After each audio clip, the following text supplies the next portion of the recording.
tunalipa school fees kidogo. Na hii ingine chakula, hata maisha ilikuwa ngumu, lakini wakati hii tulianza kufanya hiyo kazi, at least yoga ilikuwa ya 220. Sasa hii imesuka. Hata nimeshangaa. Ninaweza kununua saa hii, najiuliza, naweza kununua unga kwa ni.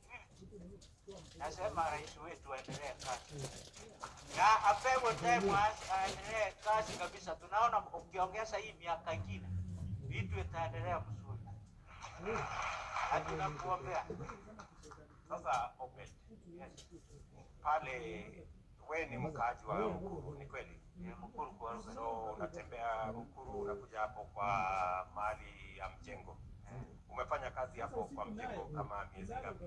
Mimi nimeanza raisia mwezi wa 6. From last year mwezi wa 6.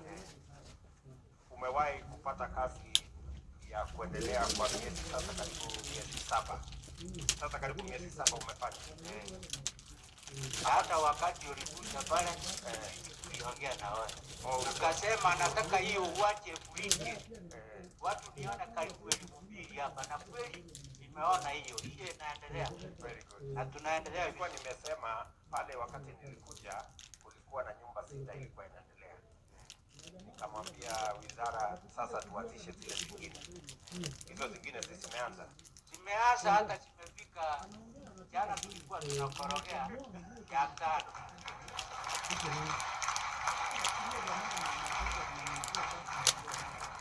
Zile zingine zimeanza.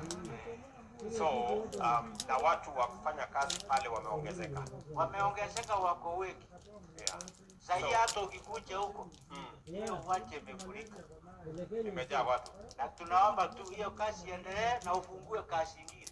Sasa mimi nawaambia ile nasomesha mtoto anaenda kufanya medical tayari, na naona hii pesa kuna watoto wawili. Mmoja hapo naenda form 1 Mechoi, na huyu anaenda sasa, ameitwa hapa Kenyatta kwa medical. Sasa anaenda kuchoi. Hajaitwa lakini ataitwa. So naomba hiyo pesa ikiunganishwa kidogo, na mimi naomba ipigwe cheki kidogo. Taendelea sasa.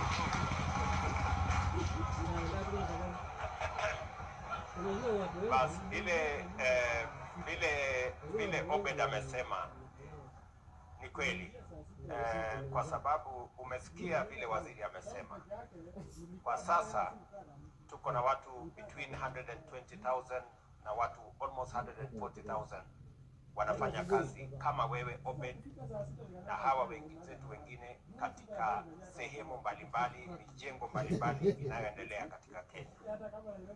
Ile mimi nasikia wewe Obed ukisema ni kwamba tupanue ndio watu wengi zaidi wapate nafasi ya ajira. Ni kweli hiyo? Na ndio umesikia waziri akisema tuko katika kukamilisha projects zingine ambazo zitatupatia nyumba 48,000. Kia mwezi ujao, the next 1 month, tutakuwa tumeaward 48,000 units zingine. Sasa tutakuwa na manyumba 100,000 ambayo itakuwa inajengwa katika taifa letu la Kenya in the next 1 month. Na tukiongeza hizo manyumba pia tunaongeza wale wanafanya kazi pale. Tunaongeza wale wanafanya kazi kwa site, plumbers, electricians, watu wa kuweka ngazi kama wewe,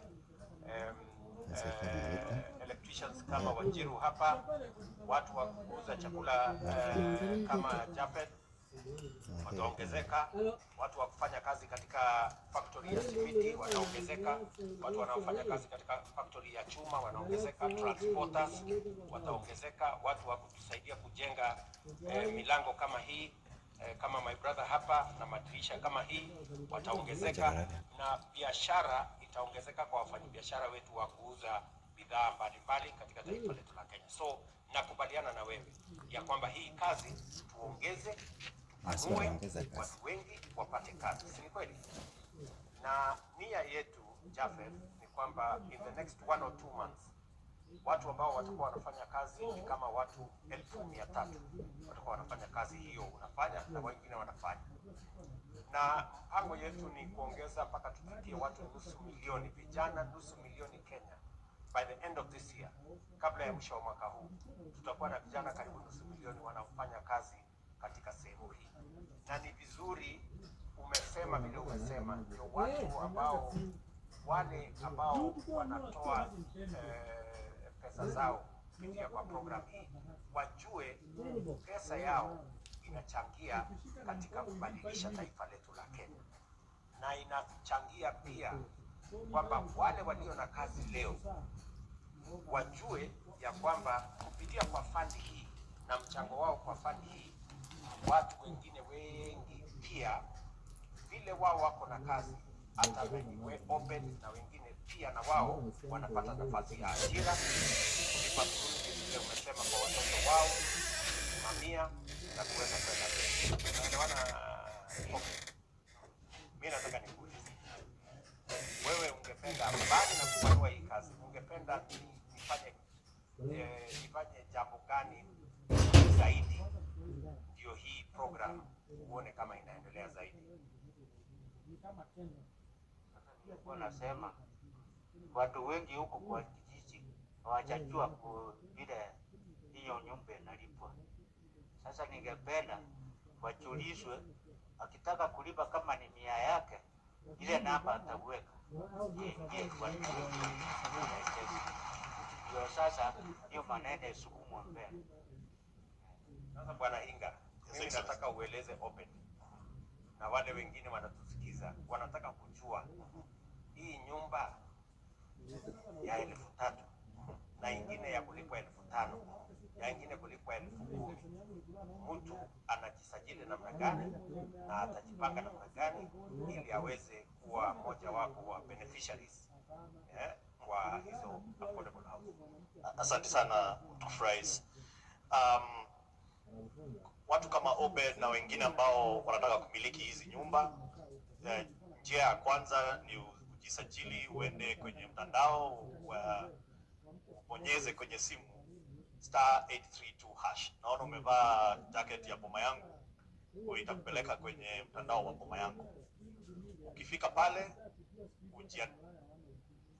utaenda kwa simu, ubonyeze *832#. Simeshika hiyo? Haya. Baada ya hapo utajiandikisha, alafu utalipa minimum shilingi 200. Ukishalipa shilingi 200, na Your Excellency nilikosea kwa sababu sikuupdate. Part of this lawmaking is public participation, and public participation is not an exercise of ticking the box. One of the things that my committee went through was this issue of the deposit. Many Kenyans, everywhere they went, they said they like the program, but they can't afford the deposit. So both houses agreed with them, and so there is no more deposit that one is required to make. So sasa ni lazima uwe ni first come first serve. Kwa hivyo ujiandikishe, uweke hiyo shilingi 200 peke yake, alafu uchague mahali unataka kuishi. So kulipa sasa kila mwezi, kwa sababu hakuna ile requirement ilikuwa ya deposit. Ukilipa every month kusave, itakusaidia wakati utapata nyumba, malipo yako itakuwa hata chini ya hiyo 3,000 ambayo utapata pale Mukuru. Kwa sababu vile tunataka kufanya Your Excellency, ile shamba ni ekari 55. Tutajenga takriban nyumba 15,000 pale. So what we want to do is to move the people systematically in Mukuru. Tunawaondoa, wanaingia kwenye hizi nyumba mpya, then we redevelop the slum in Mukuru. And that's how we are going to turn that slum into a place where people can live. Asante sana. So umeelewa Obed kwamba na ni vizuri tueleze Wakenya wale wengine wote, and maybe it is an opportunity for me to ask either the chair or a member of the committee to speak to the issue of the deposit. What was your feel? what did the people say? Maybe one of you. Your Excellency, asante. Number one, on the issue of deposits, tulipozunguka during the public participation, most of the people who attended those meetings were of the opinion that we reduce or we studied case by case, so that because when we talked about the 10%, kuna wengi sana ambao hawafundiwa, labda watu kama wajua kali na wale ambao wanapata mshahara ndogo ndogo, wakasema sisi tukiulizwa 10% itakuwa ngumu kwetu tupate. So we agreed with them that we will look at it case by case. Kama wale ambao wako na mshahara mzuri wanaweza deposit 10%. Wale wako na kidogo hapo 5%. Wale hawana, we also agreed that waongee na wale ambao watakuwa wanauzia, so that we don't lock out the potential buyers. That is actually what we agreed, Your Excellency. Thank you. Thank you. Yes, Chair of Finance. Nafikiri wanasema usimame hapo. Nafikiri kamera sijui ziko wapi. I thought there are cameras all over. Your Excellency, also in addition, members of the public told us that the marginalized people living with disabilities, youth and women would be disadvantaged if you followed that process. And so we incorporated a section of the bill now law that gave preference to women, youth and persons living with disabilities. Juu ya hayo, Your Excellency, Kenyans were worried ya kwamba wabwanyenye wataweza kununua hiyo nyumba zote wakuwe zao, alafu waweze kuziuza back into the market kwa bei ambayo iko juu kwa sababu iko affordable. Na kwa hivyo tukaongezea kipengele kingine ya kusema 1K ya ripi, 1 house. Kwa hivyo utaweza kuchukua zaidi ya nyumba moja. Na juu ya hayo, pia Senate wakamake amendment ambao tulikubaliana nayo kama National Assembly ya kwamba hautaweza kuuza hiyo nyumba even after buying it. So that this prevents people, wale ambao wanaweza enda kwa kijiji wachukue watu wa bodaboda na wengine wachukue pin certificate zao wanunue nyumba alafu waweze kutransfer back to themselves. Thank you, Excellency. Okay. So nafikiri tumeanza sasa kunyorosha maneno na mimi nataka nishukuru bunge. Hold on Karungo. Tumeanza kunyorosha maneno na ni vizuri, and hata vile mahakama walisema turudie hii maneno, walifanya vizuri. Kwa sababu walituambia turudi tupige msasa hii sheria vizuri. Sasa hiyo sheria tumeinyorosha kabisa. Na hata imetusaidia, kuna watu walikuwa wamewachwa nje, hawakuwa wanalipa hii sasa pesa imeongezeka zaidi.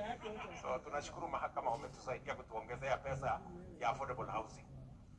Na vile hawa viongozi wamesema kutoka bunge, ile public participation, vile PS amesema, public participation is not a sterile provision in the Constitution.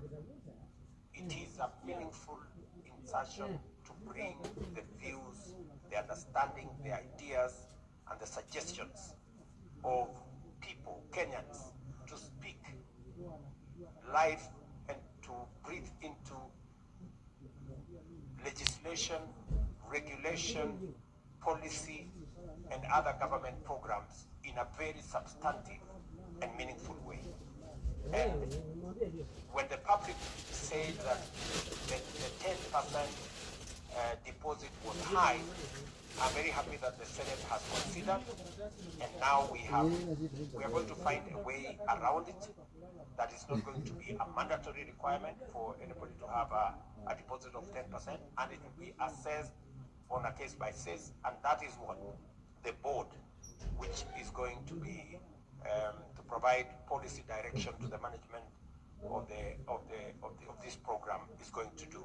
So congratulations, members, and also to the public for bringing their views to bear on this piece of legislation. Karungu, maybe you can finally say something as a chair of housing in the Senate.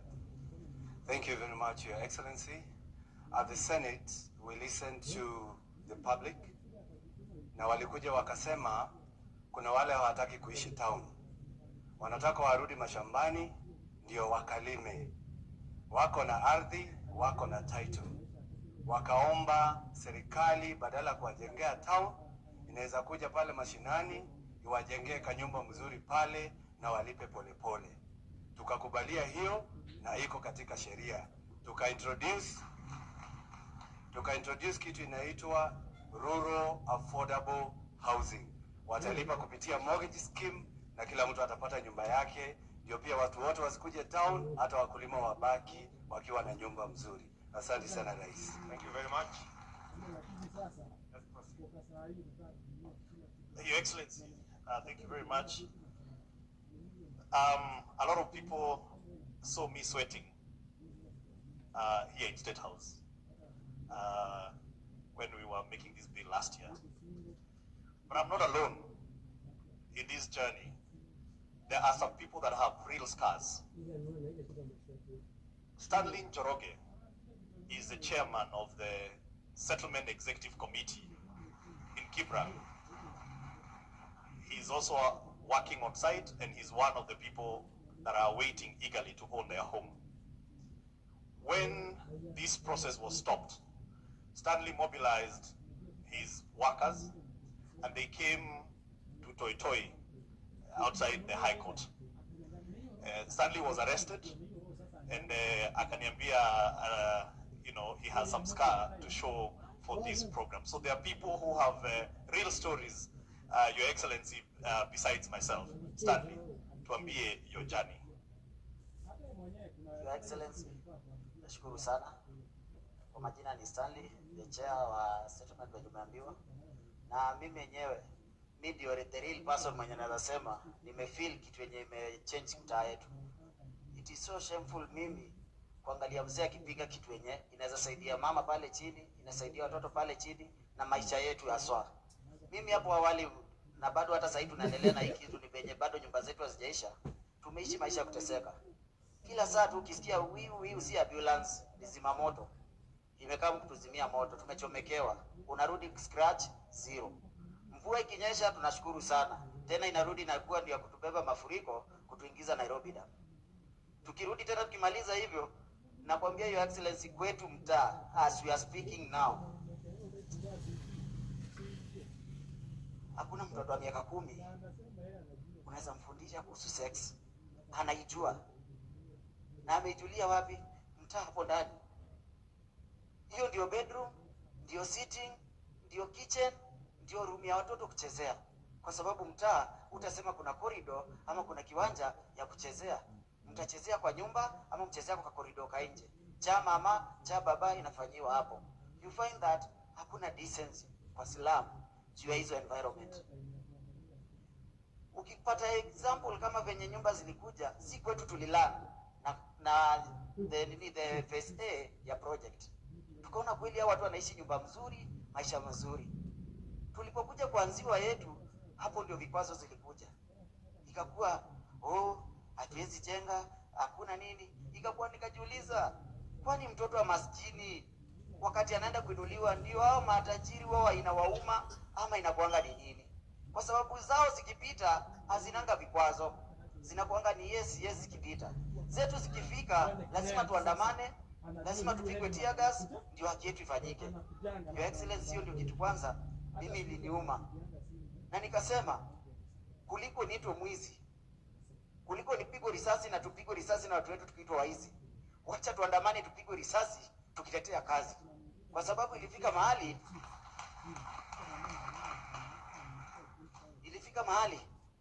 tukaitwa, tukaambiwa kutoka leo mjengo wetu ni chairman imesimama. Kulingana na sheria imesemekana housing levy kutoka tarehe 26 haikatwi. Serikali saa hii haina pesa. Tulipumua. Tukarudi. Tukajua tumerudishwa kwa street. The journey of a jungle. Kama ulikuwa mwizi, endelea kuiba. Kama ulikuwa unatega, endelea kutega. Kwa sababu saa hii pattern imechange. Ulikuwa unadhani umepata mkangazi kadogo, umeteremshwa mara moja, ilituuma sana. Na tukaungana. Tukasema wacha tutoke street. Wacha tuandamane. Wengine wakasema mnaandamana nini? Hizi nyumba zetu haziko affordable housing. Ni sawa, but all in all, sisi kwa mind tulikuwa tumeambiwa na tunajua the 30% ya housing levy itakuja kusupport hizi slum upgrading, ndio zenye saizi zimechenyewa zinaitwa social housing kwetu. Kwa hivyo sisi tulikuwa tunajua plani yetu, si ati tumetengwa, tumewekewa mpaka percentage yetu ya kutuinua. Tulipoenda street, Your Excellency, tulikutana na video, tumekuja mzuri peaceful, tumefika pale kwa mahakama, hakukuwa kuongeleshwa, hakuna kunini. Ya kwanza tulirushiwa tear gas 5 katikati yetu wote, kwanza tutenganishwa. Ya pili ilikuwa ni kila mtu mnagrabiwa mkichukuliwa, wengine walikuwa wachukuliwa status road wakiingia na Serena pale, kwa sababu ni mbio kutoka hapa ile unakimbia mpaka huku, lakini tunafuatwa mpaka na nduthi za askari, ndio wengi walishikwa. Nashukuru sana ofisi ya PS na housing wenye walifanya, hatukulala ndani, walitusaidia, lakini bado haikuwa suluhisho, kwa sababu bado ndio utatuachilia. Kesho tunaamka wapi? Tulisema kesho tutaamka, bado tu tukuchoka, tukaamka. Sasa tukasema raundi hii ni kama waziri hatusikii, ni kama haoni kilio yetu. Tulienda kwa waziri sasa, tukamwambia sisi waziri, leo ni aidha tupate kazi ama mtoke kwa ofisi. Hizi ofisi tunaona ni mingi, hata sisi ati tuliandikiwa kuanga kwa watu wa mjengo, tumesoma, ni venye chance hatujapata, tumeamua kutumia hii chance yenye president ametuletea tujisaidie. Enyewe waziri tulishukishiwa, tukaelezwa, tukaambiwa fanyeni hivi, hata kama serikali haina pesa, tutajua njia mbinu zenye mtafanya. Nimeinstruct developer wenyu mrudi kazi, tukitatua hii maneno yetu kwa ndani. Your Excellency, hapo ndo tulipata kupumua, tukarudi mtaa, tukajiformulate, tukasema kama tumehakikishiwa hivyo, sisi hatuna shida. Juu haja yetu ni tuinuke kutoka chini, tuinue hao vijana wetu wapate pesa ya kusave, wapate pesa hiyo 10% ya kuweka kwa cooperative. Nikikueleza kuhusu kwetu, Your Excellency, naona kwetu tuko favored sana, na tuko favored kwa sababu hii ndio mradi yetu mali ilianzia hapo Kibera. Kwa hivyo sisi tuko na advantage kidogo, kwa sababu kuna watu wa kuamini mradi inaweza kuwa, lazima wakuje waamini kutoka mtaa yetu. Ilipofika kwa hiyo yetu cooperative, Your Excellency, sisi tumejikusanya chini. Hizo sekta A, B, C na D ziko na cooperative zao, wanajiwekea pesa yao. Saa hii tunaongea cooperative zimeweka kama zone B, tumeregister 2118 already wenye wameregister cooperative. And as a chair, nimewaambia endeleeni kuregister wote. After all, tukishamaliza kufika hiyo target, nyumba zetu tunapewa, wenye walirelocatiwa ndio wanarudishwa hapo kama first priority, tupate nyumba zetu. Ndio at least hiyo maisha yenye tulikuwa nasema ati tunateseka, turudi kwetu. Ile rent kwa nalipa pale ya 2,500, 3,500. Imagine unalipa nyumba 3,000, maji unaendea kilomita, stima ndio hiyo ya waya unalipishwa 300 kila wakati, ingine 500. Haya ndio hiyo sasa. Ukiangalia siwe mpaka Your Excellency, nikakuja kujiuliza hawa na habari pia kuna vile unaenda unasikia news, unasikia katika mtaa wa mabanda wa Kibera, kitongoji duni cha Kibera. Your Excellency, tafadhali, tulisema hata sisi tunataka kubadilishiwa majina, si mtaa wa mabanda wa Kibera, kitongoji duni, maji ile maji taka. Na imagine ukiambiwa maji taka, ndio yenyewe siweji zote za Kibera zinakuja kumalizia hapa Kibera chini kwa Nairobi Dam. So tukiitwa maji taka, tunaona ni kama tumetenganishwa class. Tukiambiwa kitongoji duni, tunaona yenyewe sisi ni wale wenye tumefinyiliwa, hatuna kitu. But Your Excellency, sisi watu wa slum tumeamua change. Watu wamesave, wamejikaza, wanajua percentage yao yetu, na ndio maana tumekuja kujua hii kitu dream ni ukweli. Hii dream ni ukweli. Na Your Excellency, wacha nikwambie, it doesn't matter how a big tree it is, it can never be called a forest. It needs other small trees to be called a forest. Nikimaanisha hivi, namaanisha hii kazi si kufanya peke yangu kama chair. Niko na kamati ya watu 17 yenye tumekuwa tukifanya hizo enumeration, tunawapanga wana relocate pande nyingine. As we are speaking now, tuko na units zinafaa zijengwe Kibira 4054.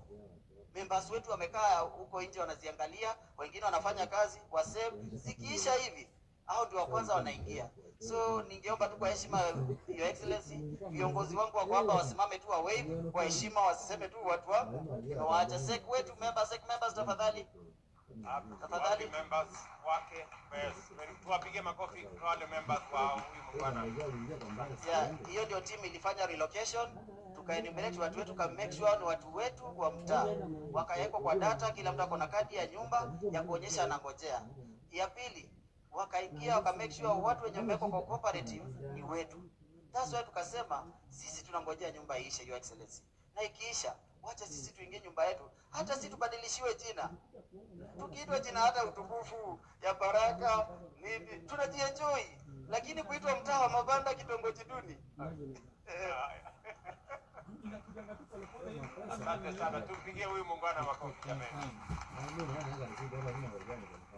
I mean, if anybody had any doubt that this housing program is about real people with real concerns, I think my good brother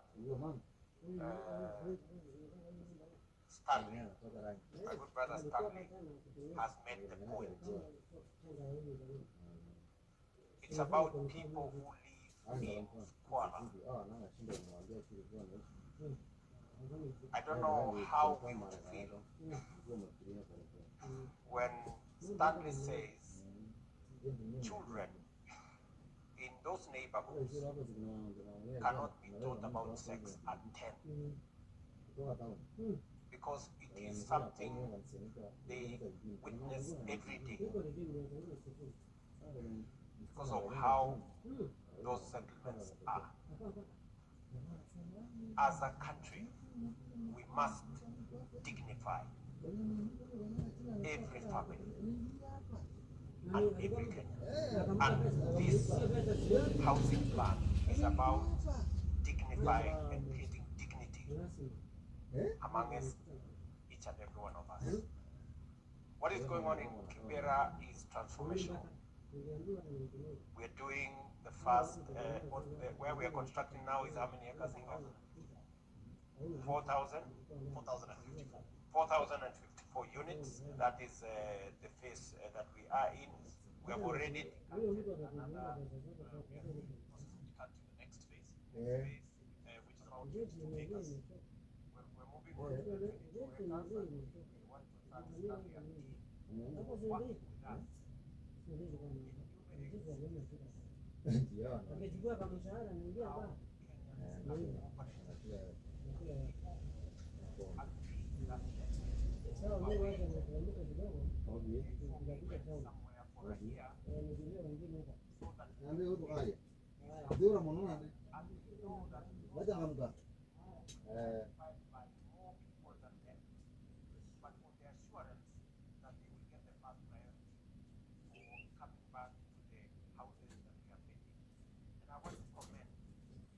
starting a team working with us.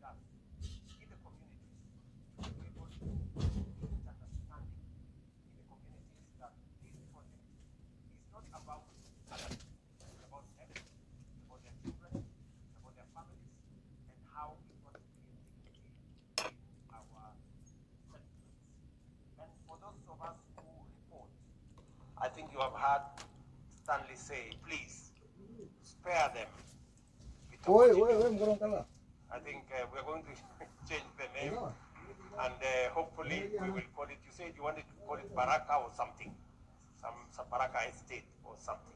So I think that is really commendable, Stanley. And thank you very much for participating and making sure that we are kept on our toes. Making sure that we understand where you're coming from. This is about people who did not have a job. They don't want to go back to crime. They don't want to go back to the things that they have been doing. They want to continue working. They want to fend for their families. And I'm very happy, and we must also commend the media. I think I saw reports in the media when they reported that in Ruto, for example, the crime rate had substantially gone down because of what was going on in there with our housing program. Positive stories like those give hope to many more young people. Let me ask you, Stanley, finally. As you work with the communities, as we look at Kibra, because my commitment is that in the next 10 years, God willing, we will not have a slum in Kibra. We will have an estate. We are working on the 4,000 housing units now. We have 22 acres that we are going to bring on board shortly. Then we will move on to the next. As we create the housing units, we will be moving the people from the slums into those units, make sure that we increase the social housing, especially in those areas, so that we can have more dignity for the people who live there. What do you think I need to do better, or government needs to do differently? Do you have any suggestions on how we can make this better? Do you have anything you want to say that you think can be improved so that we can take this program into the future? Okay. For the better understandment, wacha niweke na Kiswahili mzuri ndio isaidie watu wengi pia. Your Excellency, according to what you said and improvement for the future also. Mimi kikwangu nilikuwa naonelea hivi. Nikikupea na case study ya NYS. NYS ilipokuja mtaa ndio ilitusaidia ikatuwekea lami, ikatupitishia lami, hatukuwa na lami. Ndio ilituwekea tule choo zenye tuliekewa hapo hivyo kidogo kidogo kutusava hapo hivyo. But by the end of the day vijana walipokuwa wanafanya kazi, scandal ikalipuka katikati. Ikawa vijana wote wakose kazi. Mradi zenye zilikuwa zimeachwa nusu zilikuwa zimeendelea zikaachwa nusu zikabidi zishie hapo. Na I remember that NYS ilikuwa imetuletea mpaka Huduma Center Kibra, ikatuletea hizo choo, ikatusaidia kwa zile hygienic. On my view, hata wakati tulikuwa kwa public participation, ukiambia Mr. Chair Kuria, nilikuwa nimesema in order to safeguard this project na iende mbali, let the money meant for the housing remain for the housing and free from corruption. If you take corruption, everything will be okay. Hiyo ndio inamalizanga, hiyo ndio mdudu mbaya ndio inaweza anza project na imebaki kama white elephant ikwame. Very good. I think let's give him a clap. What Stanley is saying, this project must have integrity. This project must be run, and I hope everybody is listening. It couldn't have been put better than what Stanley is saying. That this is public resources. Kenyans are committing their money through the levy for this program, for the dignity of other Kenyans, so that other Kenyans can have a job, so that we can have decent housing, so that we can eradicate slums, so that we can increase the number of homeowners in Kenya. Not just for the people living in slum areas, teachers, doctors, and everybody else will have an opportunity to own a home, because we have substantially reduced the cost of homes in Kenya.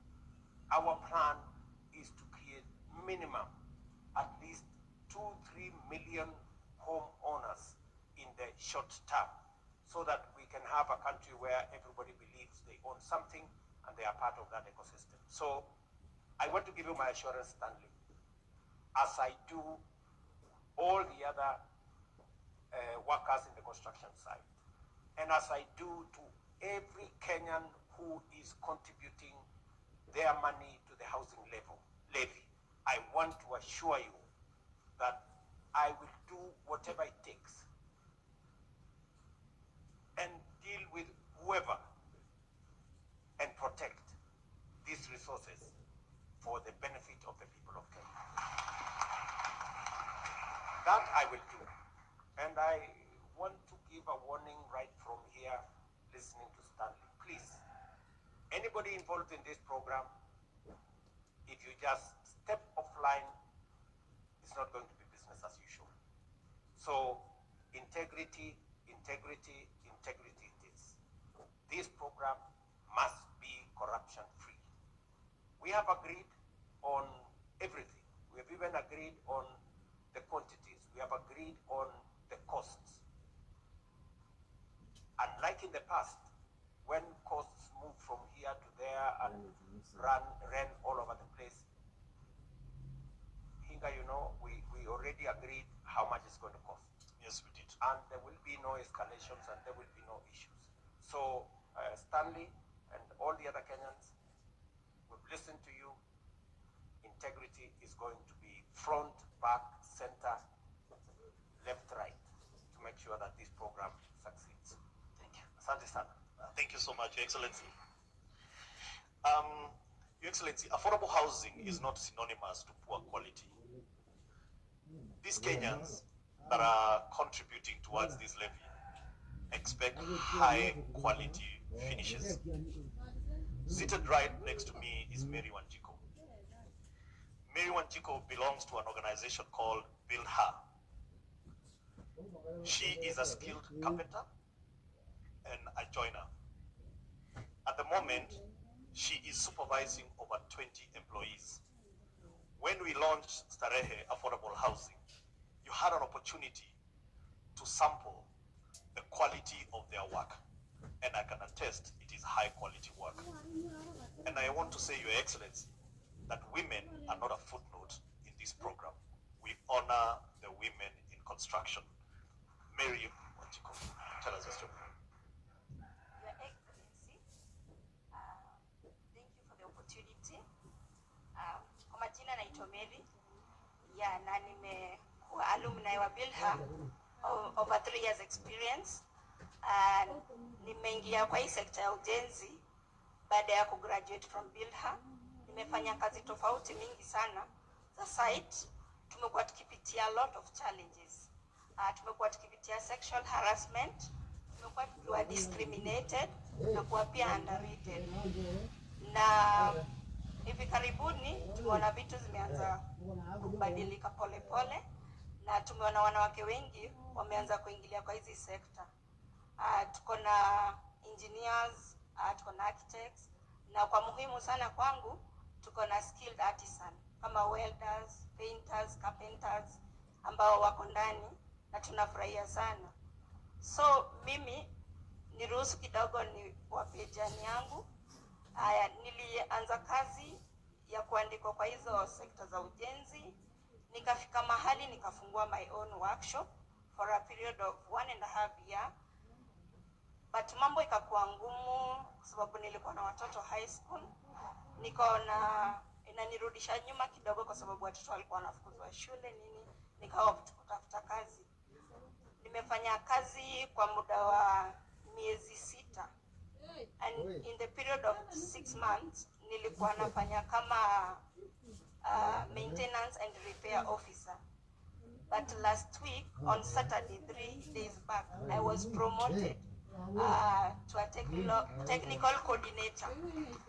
So si rahisi, na try pia ku pass this information kwa wanawake wote ambao mko hapa. Si rahisi na si ati hatuwezi. Sisi wanawake tunaweza, na tunataka Your Excellency utujaribu kwa hii miradi ambayo ni ya ujenzi, tuweke kama mafundi, si kama watu wa mkono, watu wa kubeba maji, but kama mafundi, na to prove the nation that we can and we are capable. Kwa sababu si wanaume wengi ambao wanaamini ya kwamba wanawake wanaweza. Si wanawake tunaweza. Asante. Asante sana Mary. So katika program ya Bilha mnapatiwa training. Yes. Alafu mnakuwa skilled, alafu so kwa mjengo saa hizi bado mnaona kama kuna ubaguzi vile unasema mnakuwa underrated, mnakuwa discriminated, alafu kuna shida ya sexual harassment. Ungependa tufanye nini tofauti ndio tuweze kuhakikisha kwamba kina mama ambao ni 50% wa wananchi wetu wa Kenya, lakini ukienda pale kwa site ni 10%, ama wakizidi sana 15-20%, 80% ni wanaume. Lakini Kenya ni 50% wa mama na wanaume. Ungeona tunaweza kufanya nini tofauti ama zaidi ndio tuweze kuchangia kina mama pia kupata riziki kupitia kazi hii ya affordable housing ama ya housing kwa jumla. Okay. Ya kwanza ambayo mimi ningetaka iwekwe into practice kwa hizi ujenzi, kwanza ni tukuwe na separate changing rooms ya wanawake na wanaume. With that tutaweza ku-overcome challenge ya sexual harassment. Ya pili ni pia to involve more women wakuwe included kwa uongozi na pia kwa hizi kazi, kwa sababu wakati unaenda kwa site unapata a woman is a leader ama yeye ndio supervisor ama foreman, utakuwa wewe kama woman utafeel more encouraged that kuna mwanamke mwenzako ambaye ako pale juu na pia wewe ungetaka kufikia hapo. So mkinvolve more women on these sectors itakuwa a big up for us. Thank you very much, Mary. Tumpigie makofi. Huyu Mary amesema two things very critical, and I hope the board that is listening wherever they are and the ministry will provide guidance kwamba pale kwenye site, to the extent possible, we must have separate changing rooms, and so that we protect, and even separate toilets so that we protect women from unnecessary harassment. And number two, we must mentor more women. I think listening to her, that's what she's saying. We must give more women a chance. We must give more women an opportunity, and women must also wajiamini pia vile Mary anajiamini, si ndio? Wajiamini pia ndio waweze kuingia katika hiyo space. Kuna muungwana mmoja anaitwa Musa, ako pale nyuma, na tumemsikia ya kwamba huyo bwana amesaidia sana kuwapa nafasi. Wanjiru here is a witness. Musa, hebu tueleze kidogo ni vipi tungechangia kuhakikisha kwamba na wewe kama mtu ambaye ni supervisor kwa site, utendakazi wa kina mama, ungependa tuseme uko na maoni gani? Kwanza nashukuru sana kupata hii fursa. Jambo ni moja, kila mara wakati tunapea kina mama nafasi, huwa anahakikisha it's 100% done. Ndio jambo moja. So mimi hupenda kufanya nao sana. Katika wakati Presdent alikuja kututembelea, alipata tukiwa na wengine walikuwa na wanafunzi, walituonyesha kwamba wanaweza kuhitimu na kufanya hiyo kazi.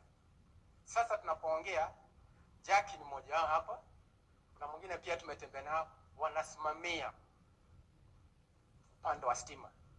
So Mr. President, mimi naweza sema upande wa kina mama ni kwamba hao wenyewe wamejituma kuonyesha kwamba wanaweza kufanya kazi kwa 100%. Thank you very much. Two things. Nikisikiza Musa anasema pia kina mama mjitume, si ndio? Musa anasema kina mama mjitume na mjiamini, na pia hizi courses zote pale nyuma watu walikuwa wanafikiria kwamba course ya plumbing, electrician, painter, welder, seremala ni ya wanaume ama ni ya watu wa chini. Mimi nataka niwaeleze ya kwamba kazi ni kazi. Ile inakuwekea riziki ndio kazi. So nawauliza vijana, kina mama hasa, wajitume, wachukue hizi course, wachukue example ya Jackie hapa, na wale na Mary hapo na wale wengine wajue ya kwamba hii kazi inawezekana ifanyike pia na kina mama. Asante sana. Thank you very much, Your Excellency. There is one attribute, Your Excellency, that you have, which is that you don't keep grudges. And irrespective of what people did and said to you, you have put that in the past. There is a young man who has become your ambassador for affordable housing program in the universities. I will let him speak for himself. Anthony Manyara.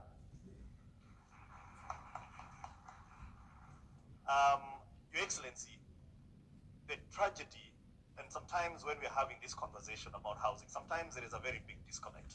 Because sometimes we ask ourselves, do we all live in this country?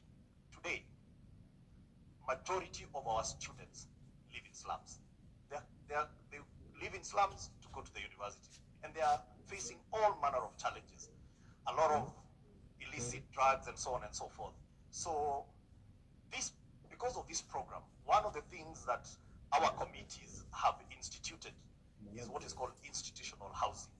We will now build many more student hostels so that students can live in campus, study in campus, and in dignity. Anthony Manyara, over to you. Thank you so much. Mheshimiwa Rais, my name is Anthony Manyara. I'm the president for Kenya University Students Organization, KUSO. I'm also the president of East African Students Union. That is the umbrella body for all university students across East Africa. I'm an architectural graduate, but I'm pursuing law as a second degree. Ile wakati ambayo ulikuwa nafanya PhD pale University of Nairobi, I was a president of zone that time. And I believe along the corridors mahali tulikuwa tunapatana. That time, if you remember very well, I had more security more than you pale university. Wakati tulikuwa tunapatana kwa hizo corridor, I remember that wewe huko unaishi hostel. Lakini najua ukipitia huko ulikuwa unapata wanafunzi wanaishi in areas that people of today cannot contemplate students living. We normally say that comrades are barometers of wisdom and cadeters of knowledge. We want to see a scenario in which students live in decent places. And kidogo nitachanganya na siasa ndio nikueleze barabara ambayo tumekuja. When wakati wa the previous government, the university students were very much associated with the opposition. And it came across even, it spilled over even in your leadership. But we had a pact. We talked with PS Hinga, we had talked with the former minister who was there for housing, and we decided to see how our students can live in places that are not just decent but safe. Ukienda kwa mahali penye wanafunzi wanaishi sahi, utapata wanaishi kwa slums.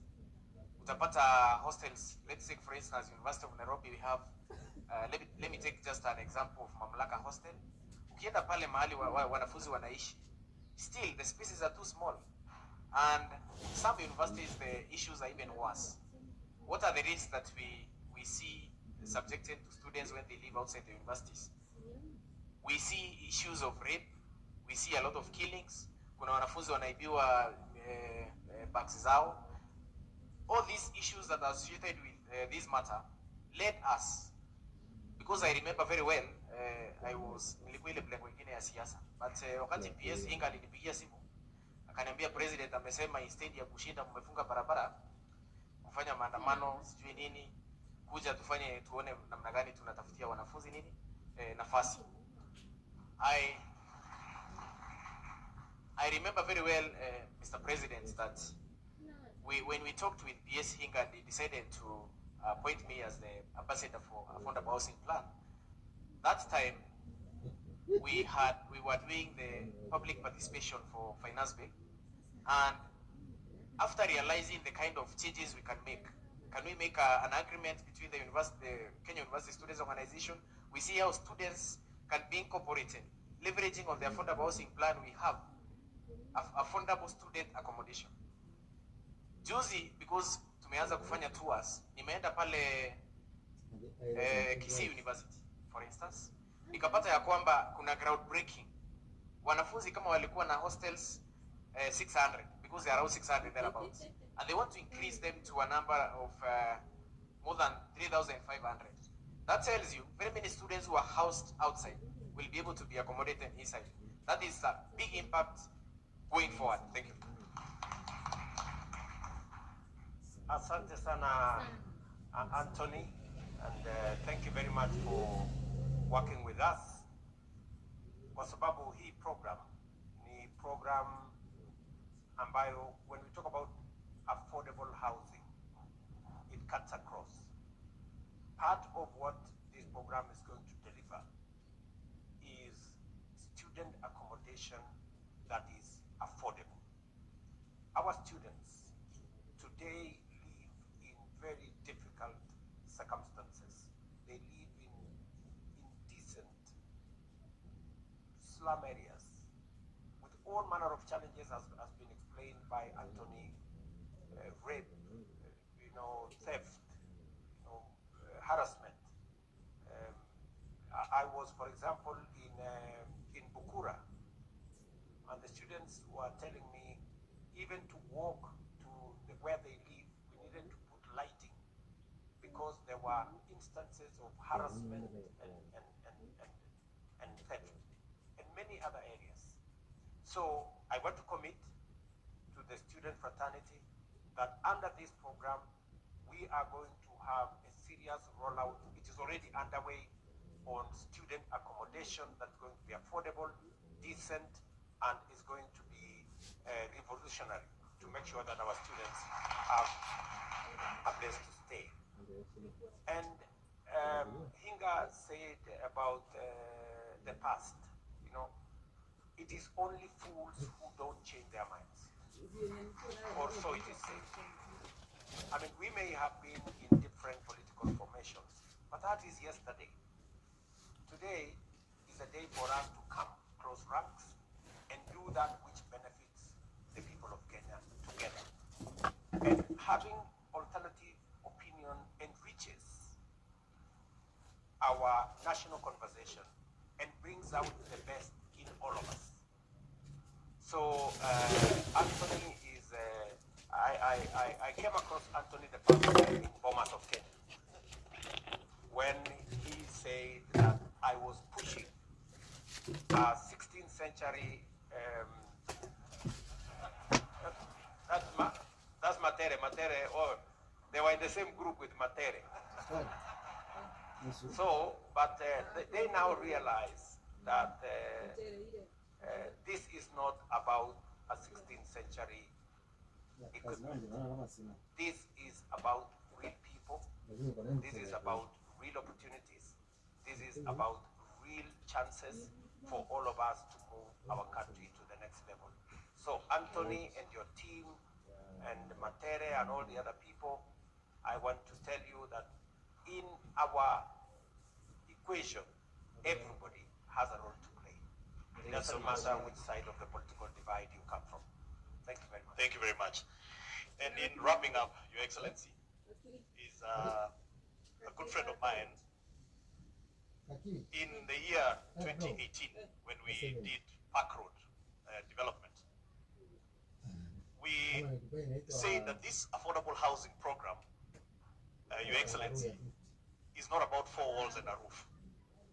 We have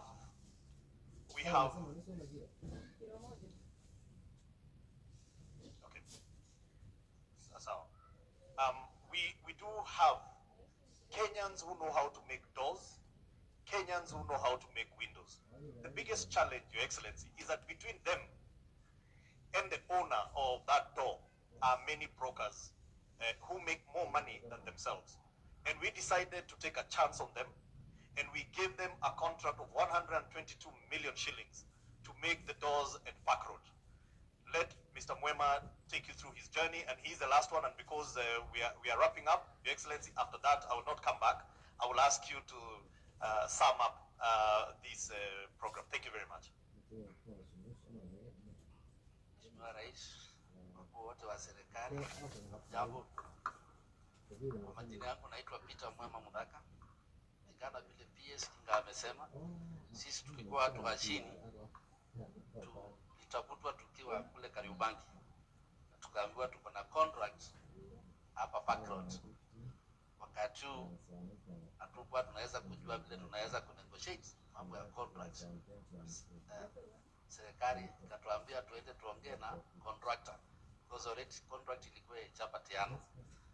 Contractor before hakuwa anataka kufanya sana, lakini baadaye alikubali na akawa mzuri sana. So right now we are talking here. Tulifanya miaka mitatu. I remember one time kulikuwa na shinda kwa site, so we had to go home. Tumeambiwa tumeshindwa na kazi because wale wa mjengo watukokonye kazi. Wana PS that time, wana PS Inga alikuja kwa site na tukaitwa kamiti yangu, tukashtakiwa ile makosa tunafanya, lakini tuliwaambia hatujui. Lakini wakati ilifika wanjaji kuamua, wana PS tulisema sasa anatuambia tutoke, lakini aliongea kitu ambayo itatoka kwa roho yangu na nikampenda sana. Aliwaambia contractor hivi, atukatai maneno yote, hata nyinyi kwenu mlifundishwa kazi, lakini nawaambia kitu moja, hata mlete hiyo milango mzuri anje kutoka China, kutoka wapi, hatutaichukua. Free for nothing hatuitaki. Hawa ndio mtafanya kazi nao. That day China, nakumbuka contractor alipigia simu saa 6 usiku akaniambia pia nguvu yako tukutane saa 12 kwa sites, na akabadilika. Ile training tulipewa na Mchina pale ya kufanya usiku na mchana, wengine hatukuwa tunajua mambo mingi. Naweza kusema after hiyo contract tulifanya kitu ya maajabu. Wakati bwana rais uliingia na tukaona, because tulikuwa tumeonja hiyo pesa kabla handshake ingia ikasimama. Sasa tukasema sasa kazi imepotea tena, because tulionja hiyo tamu mzuri kweli. Tukao hiyo pesa hatuna, tunataka kujenga na hakuna sites. Wakati uliingia niona maajabu, kitangaza kama nyumba zikanjengwa, na kwa vile wale wajui kama kazi ni mzuri,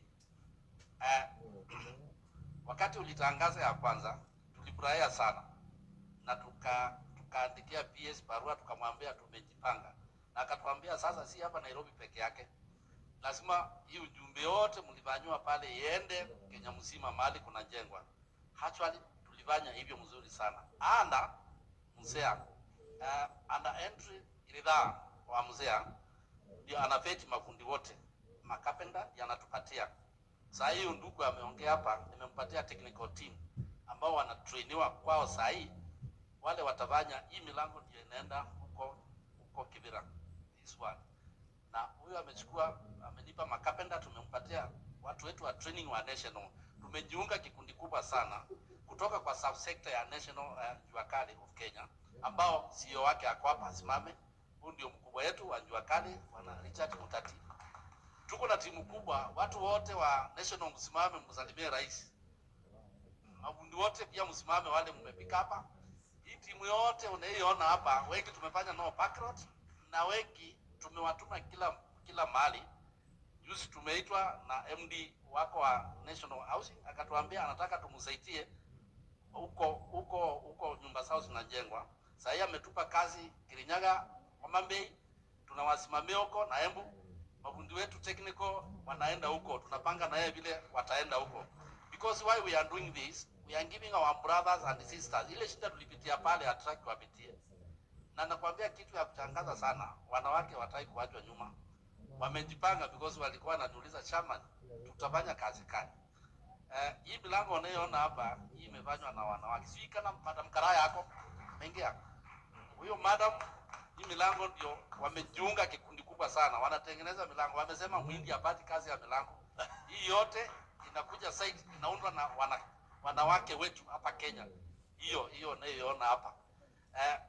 Ile iko pale ndio tunaweka Ruiru. Hiyo pia hao kikundi ya wanawake wa Ruiru wakishikana na hii technical team ndio wameunda hiyo. Watu wetu tumetrain mafundi wa Ruiru, na nikwambia kitu moja rais, sisi national ni kutrain. Hatuingii, unasema hatuingii kazi yao. Chamani wa Ruiru wako hapa ainuke asalimie rais. Wanamuriri unaomuona pale ameomba national impatie technical team ako nao kwa site nzuri sana. Ile milango ndio contractor amekubali. Hii milango tumefix floor ine saa hii huko Ruiru. Kazi inaendelea, ilikuwa inspection huko last week na nataka bwana PS naye aende akainspect, lakini tuko na kisungumukutu. Tunapata shida bwana Presdent, na hiyo mpaka utusaidie sasa. Mimi nimeongea, tumeshoka. Hawa mafundi wetu wanaofanya kazi especially ma carpenters na welders na fitters, tunaenda nyumbani bila pesa. Why I'm saying this? Developer anatupatia contract, tunaelewana mzuri sana, anatuambia hana pesa, wewe weka. Tukienda kwa hizi bank zetu wanatungojea pale kwa ofisi, watuambia umekuja hii, unajua hii mambo yako, anafurahia sana. Ile interest wametupatia Mr. President, kusema kweli hao watu tuwauliza wako pia tuko na njaa, because tunalipa interest, tukilipa other things tunambaki kamkate ni kidogo tunapeleka nyumbani. So wamenituma hata nikiwaambia President atutafutie kama ni hustler funds, vile tunaweza deliver hii cash tumbaki na kitu, because 25% 21% banks za Kenya zinatumiza sana. Iko banks moja Equity imetupatia product nzuri Kenya mzima, CEO wake bwana Mwangi, but ukiangalia pia iko juu, because hiyo ndio yako chini na 19%, although reducing. Tuko na kampuni moja imejitokeza kwetu as national, na usikize mzuri, Tononoka imetuita ikasema CEO alikuwa huko, ikasema yeye anatupatia credit facility ya 90 days, anapeleka chuma Kenya mzima, kama anapeleka Rwanda wapi, si hapa Kenya. Tupanye partnership, tufanye na yeye. Tukamwambia naona tupatie ile price tunataka, na by the way ametupatia hiyo, anatupatia at least hiyo, tunaona at least kamkate kanambaki kidogo. Pale Kibira huyu mzee ameniambia mafundi wamequalify, tunangojea contractor alete sign up. Bwana PS msukume sana, because he is going slow kutoa hiyo contract, na hawa sawa na ingoje. Sisi tumefanyia party yetu, sababu msukume sana iweke kwa meza. Huyu Jorosi Lali ananiambia mafundi wa makapeta wanaona wenzao wakifanya kazi, sasa nao wanataka kufanya. Tutakuwa na this site tumepanga naye next week, ndio tuhesabu wale mafundi wote wamepetiwa na mzee, ndio sasa waingie kazi, wafanye kazi. Sisi kazi yetu kuangalia kazi, ukienda pale ukishika mlango dirisha imewekwa hivi na hii hustler nation yako unaona hapa. Lakini Mr. President tusaidie hapo kwa interest, tumeumia sana, hakuna mkate nyumbani. Sorry excellency, akwambie sasa akupatie tu hiyo story ya KRA, kwa sababu walikuwa na hawapo wanalipa ushuru, lakini sasa wanalipa ushuru. Nilikuwa nimesahau la story ya pale Pakrot. Pale Pakrot wakati tulipewa kazi ya 122, tulisema kwa vile tumepewa na serikali hii mambo ya ushuru hatujui. KRA ikatuambia tulipe ushuru, tukadinda. Tukamwambia hii mambo mnatuambia tutai, kumbe tunahesabiwa tu. Tunahesabiwa. Wakati tulikuwa kumaliza tuliandikiwa mabarua, mimi na chamani wa Ngong, chamani wa Kamkuji, tukaambiwa tuende kwa ofisi ya KRA. Wakati tulienda pale tuliwaambia mambo mnatuambia tujui, mkaambia mtainjua leo. Kumbe kuambiwa tumeinjua leo, pesa yetu ile tumelipwa ya mwisho 26 milioni wamekamata yote. Wakasema hii hamtoi. Imagine hiyo siku ndio tulijua tucheze na kulipa ushuru. Hiyo tukiambiwa KRA iko hapa, tuambia kuja tukupe yako, tuachane na sisi. Because alisema alichukua pesa kwa tumepanga tukawe pesa, mafundi wapate 16,500 yote akabeba siku moja. Na tuambia niliwaambia mlipe mkakataa, nimewakamata. Because aliandikia hizo benki zote barua mahali akaunti yetu iko ikamata. Kutoka hiyo siku hao mafundi wote hakuna mtu anacheza. Hata sisi tunaangalia, tukikupatia kazi kama ulipi ushuru, tunakwambia wewe rudi kwa mzee ukakufanyia interview tena. Kwa hiyo tunataka kuona certificate yao, hatutaki shinda na KRA, na tumekuwa mafrendi sana. Pale Pakrot mnaona tuliambia BS hatuwezi kujenga hapa, tutoke kwa mabanda. Nasikia ile story wanajoroa wameongea hapa, because tulikuwa kwa mabanda mahali alituokota huko Mathare. Ati saizi tunaamka mahali mzuri pale Pakrot. Sisi hatukujagi gari la town kuruka. Kuna bahati sana rais. Tunakuja hapa, tunaingia town, tunafanya shughuli, tunarudi kwa nyumba. Hapo tulikuwa town naona kwangu. So tulipaitika watu 45. Why hao watu wote wanaona bali rais wote wamesave pesa. Tumeenda kwa BS na tukamwambia tumelipa kwa boma yangu na tuna save huko, lakini iko kitu tutupanga na yeye atupatie allocation ya watu wakawane na wamekumbali. Sasa sisi tuwekewe 10% na tunakulipa yote. Hawa watu wote wamechanga pesa. Na wale wanafanya kazi wanaweka pesa ya kukaa kwao.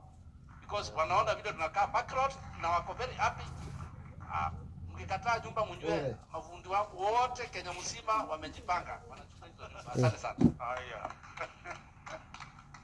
Sawa bwana Mwema. Mambo tu mawili ambayo ningetaka